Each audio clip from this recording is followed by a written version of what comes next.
আলিহি ওয়াসাল্লাম।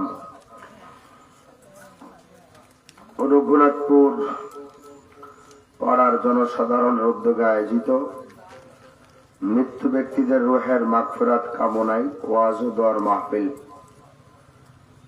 আজকের মাহফিলের সম্মানিত সভাপতি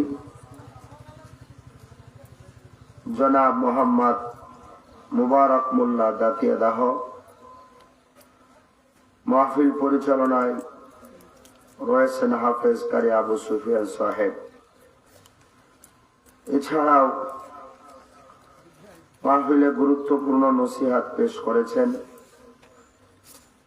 হযরত উলামা ইকরাম। বিশেষ করে এতক্ষণ পর্যন্ত গুরুত্বপূর্ণ নসিহত পেশ করছিলেন বিশিষ্ট ইসলামী চিন্তাবিদ, গবেষক, লেখক